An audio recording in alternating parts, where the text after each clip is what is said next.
Hello friends and subscribers, Totally Brown, Ghost Rider USA, other kind visitors. Doug Swieger has come for a visit again, and he's brought a lovely rifle with him, and he's brought a book along. Perhaps you'd hold up the book and show us this book. Maybe you can tilt it up a little bit more for the viewer, and I will try to zoom in. This is the Ross Rifle Story by R. Phillips and Ep Dupuy and J. Chadwick, three authors, and it's the definitive volume on everything you needed to know about the Ross Rifle Company. Okay, and you've got some pages bookmarked there. Yeah, one in particular that relates to the rifle that we're going to talk about today. Okay. And it's just an illustration of a similar Ross M10 Sporter on page 312 in the Ross Rifle Story, sporting the similar optics to what I brought with me on this Ross Rifle 280 Sporter that we're looking at today. Right. And we'll talk about the optics in some detail, but this is the rifle telescope is a Pernox 3.5 power by C.P. Gertz of Berlin, and it's a side mount, slightly offset to the left. And what else is interesting about it is it's a prismatic telescope. Now, the Gertz company produced optics like binoculars, so it makes sense. But this was a bit of a complication for sure, but it lets a lot of light through. And Gertz apparently produced conventional rifle scopes for the German military in World War I. And I understand that the company was sold to the Zeiss company in the early 1920s. And this scope I see has the original lens caps on, which is quite remarkable. Yeah, it's remarkable that it's survived 110 years, and the friction fit lens caps were not lost, and that's remarkable in its own right. The optics appear to be clean and functional, and we can take a closer look at them in a few minutes. But this particular setup has a pointed post and a horizontal cross wire. But I might talk a little bit about the rifle, Mark. Yes, tell us a bit about your rifle. It's quite spectacular wood. Yeah, this is Ross model 1910 280 sporting rifle, which was very revolutionary at the time of its introduction, about 1910. This example, I believe, dates from about 1912, 1913, and it had some features that were not standard. Standard features for the 280 Ross Sporter model 1910, from what I understand, was a 28-inch barrel length. They usually had some figure in the stock, good quality walnut, but they were essentially a 7mm Magnum in 1910, which was revolutionary.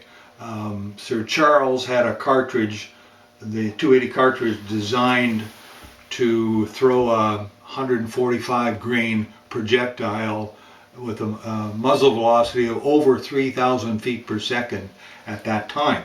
Remarkable. Yes, so I didn't bring cartridges with me, and I'll speak to them if we have time to some degree. Okay, Doug, what can you tell me about the cartridge components, the bullets, etc.? Well, Mark, from my research so far, for original stuff that's out there, the most available you'll see is packets of Kynoch cartridges, 145 grain pointed, 160 grain, that are still available, and sometimes if you can find them in packets of 10. Regrettably, they're all Berdan prime, so it's difficult to reload those cases. The original cases, most of them were produced by the U.S. Cartridge Company, and Ross had the projectiles prepared at the time. He had various bullets, experimenting with steel jackets and his famous copper pointed 145 grains. Currently, what's out there, there's some really excellent brass from a company called Quality Cartridge, and I managed to find some brass at an auction site that's of excellent quality. And the Woodley Bullet Company in Australia produces, or did produce, a 287 diameter 160 grain Woodley weld core bullet that should shoot through the Ross 280 Sporter barrels. Now, regrettably, Woodley had a fire, so they're kind of might be difficult getting bullets for a while, but I managed again to secure a number online.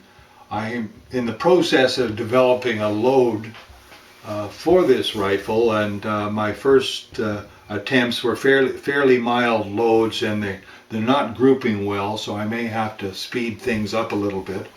What can you tell me about the cost of this rifle?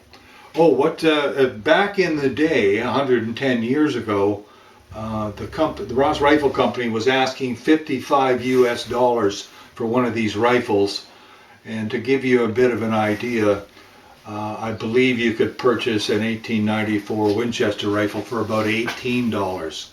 So that was a standard rifle, and their standard barrel length initially was about 28 inches. And Ross liked the extra length to get maximum velocity out of the cartridge. Usually it had good quality walnut with a bit of figure, quarter sawn. The Ross 280 Sporters were famous for their markings. It's marked proved 28 tons. And they had their famous 0 to 500 platinum wired leaf sights. So the shooter had to use more or less front sight to get the elevation correct. But this was a great marketing tool to suggest that the rifle was such a flat shooter that only one leaf was required. Now, this particular example has several options to it that were sort of non-standard that makes it a really rare relic. For one thing, the barrel length appears to be factory original and crowned at 24 inches. So whoever had this rifle set up was was prepared to sacrifice a bit of velocity in order to have a handy rifle. The next option that was ordered was a receiver aperture sight called a Porter patent pop-up peep sight. Can you flip that up and down again for viewers? Yeah, I'll just, it's spring-loaded. And there's a little button on the bridge, and Very good. Pops up and for instant use, and it actually works well. So this was 110 years ago, and something that innovative is quite interesting. Now, this rifle, when you purchased this rifle, apparently it had a letter of some kind concealed in the stock under the butt plate. And we discovered that initially, and just before I forget, I need to mention that the other optional feature was an upgrade in the wood. It's clearly a fairly highly figured stock on this rifle, which I would say was non-standard. But ignoring the optics for the moment. But what we found in a cavity under the butt plate was a a note rolled up with a name and address on it.